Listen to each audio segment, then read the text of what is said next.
जय हिंद। आज के विषय में समझेंगे इंडिया में हुए 5 राज्यों में विधानसभा चुनाव को लेकर ना सिर्फ इंडियन मीडिया बल्कि कई सारे अदर कंट्री के मीडिया ने भी कवर किया। ये एक बड़ा मुद्दा बन जाता है क्योंकि कल ही आपको पता चल गया होगा कि 4 राज्यों के रिजल्ट दे दी गई थी और आज मणिपुर का था। ऐसे में कई सारे प्रश्न है, क्या इनके पीछे कोई मास्टरमाइंड था जिन्होंने ऐसा कुछ बीजेपी को जिताया, या फिर पप्पू यानी राहुल गांधी का ऐसा क्या मूर्खता रहा जिसकी वजह से इन्हें हार की मुंह देखना पड़ा। ये कई प्रकार के षड्यंत्र होते हैं, तो आओ इन सभी विषयों के ऊपर स्टेप बाय स्टेप चर्चा करते हैं। क्योंकि रिजल्ट सुनना एक छोटी सी बात होता है, लेकिन रिजल्ट आने तक के इंतजार के पीछे कई सारे प्रयास होते हैं जिसे जानना अनिवार्य हो जाता है। खास करके जब आप राजनीतिक मुद्दों में काफ़ी ज़्यादा दिलचस्प रखते हैं तो यकीनन ये जानना चाहिए।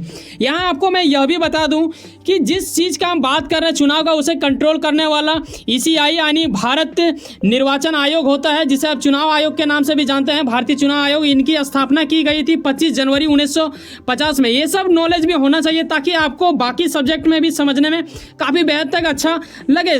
और यहाँ आप ये देखते हो कि इन्हीं के ओर से यहाँ कुछ स्टेटमेंट दी गई है जिसके माध्यम से यह पता चलता है कि किस राज्य में किनकी सरकार बन सकती है और कितने सीट इनका आया है। तो आइए स्टेप बाय स्टेप समझते हैं कि आखिर इसके पीछे मास्टरमाइंड वाली षड्यंत्र क्या है। देखो, सबसे पहले हम बात करना चाहेंगे मध्य प्रदेश का। यहाँ आप जिस बंदे को देख रहे हो शिवराज जी को, यही वहाँ के अभी फिलहाल CM है।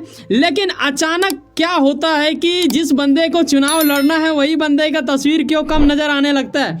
ये गजब की स्थिति होता है। लेकिन उससे पहले आपके हृदय को सुकून दे देने के लिए मैं आपको ये दिखा देना चाहूँ कि बीजेपी यहाँ करीब 163 सीट जीत चुकी है। ये एक गजब की स्थिति हो जाता है। वहीं आप कांग्रेस का देखिएगा तो 66 सीट बताया जा रहा है, लेकिन बीजेपी इनके प्रति काफ़ी ज़्यादा मास्टरमाइंड का यूज किया था। देखो, एक खास बात क्या होता है, ज़्यादातर कॉमन लोग इन चीज़ों के ऊपर ध्यान नहीं देते हैं, लाइनिंग के ऊपर।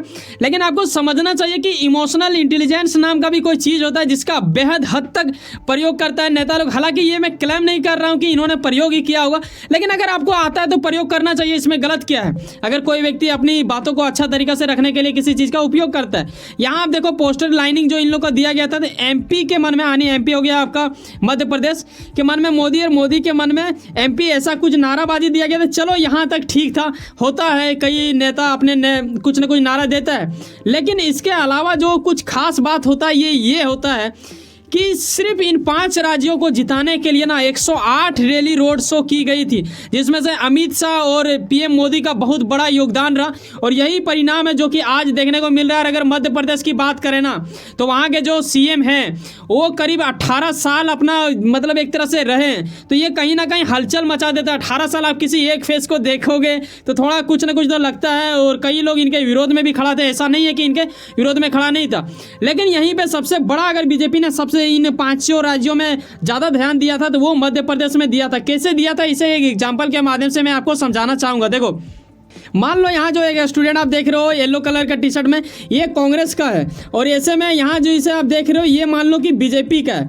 अब सवाल ये है कि अगर एक स्कूल जिसमें से करीब 10 टीचर है, ठीक है, और हर टीचर के अपने कुछ चाहने वाले स्टूडेंट होंगे, यकीनन इस पर कोई शक नहीं है। हर टीचर अपने अलग अलग सब्जेक्टों को पढ़ाते हैं, अलग अलग बच्चे उन्हें पसंद करते हैं। अब यहाँ जो एक टीचर है, ये मान लो कि मोदी जी है, यही हेड टीचर है उस स्कूल का। अब ये क्या कर रहे हैं, इन 10 टीचर को बोल रहे हैं कि बेटा तुम जाओ और ये जो बीजेपी में जो खड़ा हुआ है ना, इसे जिताने की प्रयास करो।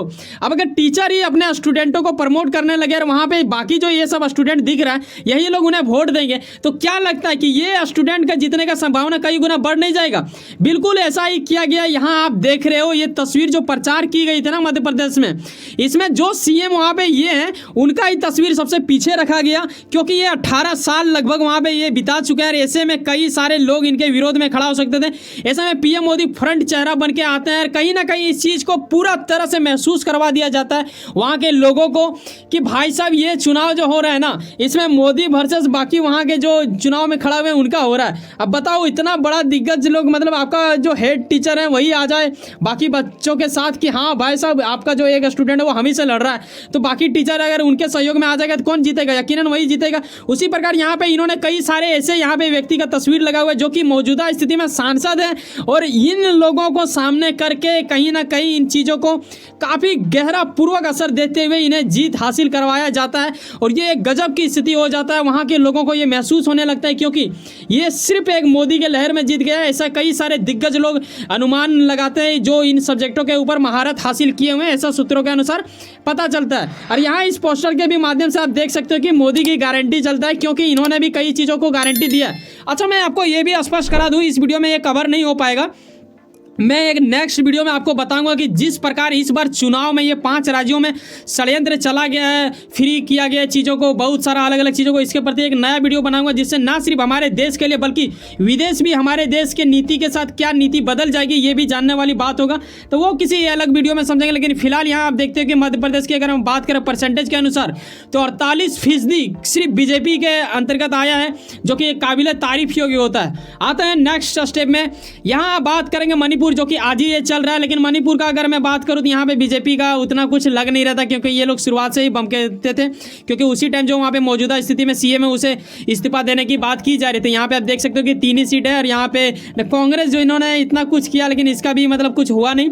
यहाँ कुछ दूसरा पार्टी आ जा रहा है, यहाँ पे ZPM देख रहे हो, ठीक है, जिनका ये आ रहा है, तो ये कोई बड़ी बात नहीं होगा। लेकिन यहाँ देखने वाली बात ये होगा कि पप्पू यानी राहुल गांधी, जहाँ पे इनके सरकार का कहीं ना कहीं योगदान था, उसमें से आता है एक छत्तीसगढ़, जिसे आप यहाँ पे देख रहे हो। यहाँ बीजेपी करीब 54 सीट ये लाते हैं, ठीक है। वहीं पे अगर कांग्रेस की बात करें तो इन्होंने 35 लाया, बाकी यहाँ आप देखते हो 1 है।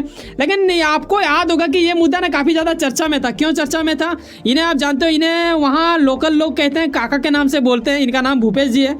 तो उस वक्त आपने देखा होगा कि जब चुनाव प्रक्रिया चल रही थी प्रचार का, उस टाइम ये वहाँ पे गए और धान काटने लगे थे मजदूरों के साथ, जो कहीं ना कहीं अट्रैक्ट करने की कोशिश की गई थी। कई सारे धान को लेके इनके ओर से स्टेटमेंट भी आया था कि हाँ भाई साहब, इतना ज़्यादा रेट में हम लोग ले लेंगे, जो कि एक तरह से दर्शाता है कुछ अलग चीज़ को, जो नेक्स्ट वीडियो में आपको देखने को मिलेगा। तो यहाँ भी मोदी यानी बीजेपी सरकार का एक तरह से लहर चला, और यहाँ भी वही जीत हासिल किया है, यानी बीजेपी की सरकार बन चुकी है। थर्ड जो मतलब सेकंड जो सबसे ज़्यादा सीट जहां पे हासिल किया बीजेपी, वो है राजस्थान। राजस्थान के इस बंदे की ओर से, जिन्हें आप यहां पे देख रहे हो, यही वहां के सीएम है, इन्होंने इस्तीफा दे दिया। कैसे दे दिया यहां पे देखने वाली बात होगा। पहले ये रिजल्ट देख लो, यहां करीब 115 नंबर इनका आ चुका है सीट का, और वहीं अगर कांग्रेस का हम बात करें तो 69 आया है। अदर का आप यहाँ पे देख सकते हो अगर आपको इंटरेस्ट है तो ये कुछ बीजेपी का गहरा असर है कहीं ना कहीं इन चीज़ों को लेके। यहाँ आप जब देखते हो ऐसा स्टेटमेंट, जो कि राजस्थान के जो विधानसभा चुनाव में खुद को हार महसूस पाते हुए वहाँ के मुख्यमंत्री अशोक जी नाम है इनका, इन्होंने 3 तारीख को ही दे दिया इस्तीफा।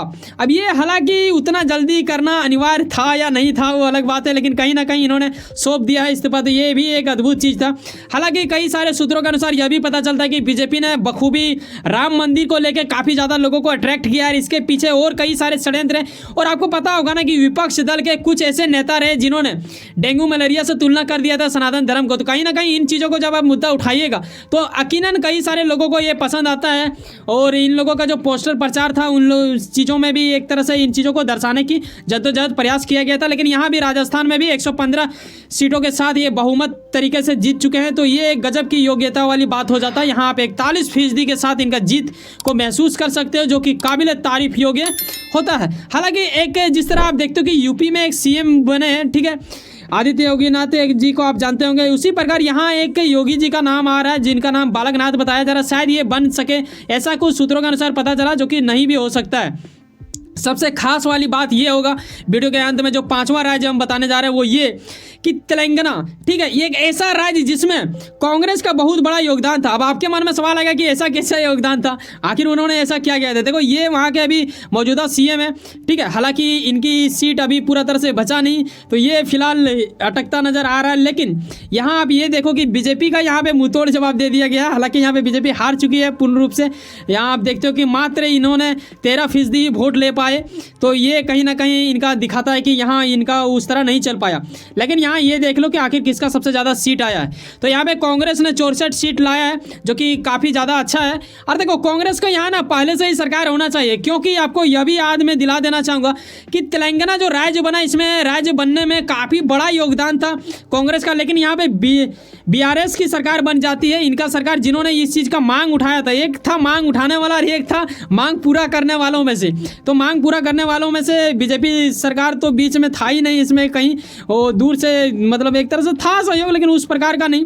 तो कहीं ना कहीं यहाँ ये जीत चुका है। यकीनन वहाँ की जनता इस चीज़ को मतलब इज्जत रखा कि वाकई में इन्होंने हमें बनाया है, तो कहीं ना कहीं इन्हें वोट होना चाहिए। और बाकी अतिरिक्त चीज़ भी देखा होगा, गुणवत्ता, तभी जाके ऐसा कुछ हुआ है। तो ये कुछ हो चुका है जो कि 5 राज्यों का मैंने आपको रिजल्ट बताया। लेकिन इसके साथ ना कुछ ऐसा कांड किया गया है, अबर लालच ऐसा कुछ दिया गया है जिससे हमारे देश को काफ़ी ज़्यादा नुकसान हो सकता है। उसे मैं नेक्स्ट वीडियो में आपको जरूर बना के बताऊंगा। वैसे सुनो ना, कहीं ना कहीं कुछ ना कुछ काम करते होंगे, यकीनन अपने काम के प्रति काफ़ी ज़्यादा उम्मीद रखते होंगे, यकीनन आपका मेहनत आपका मंजिल बन के मिला। वैसे सुनो ना, सब्सक्राइब कर लो, वर्ल्ड अफेयर्स पॉलिटिक्स और जुड़े रहो मुझसे। चलो मिलते हैं किसी नेक्स्ट वीडियो में। बाय, जय हिंद, जय भारत।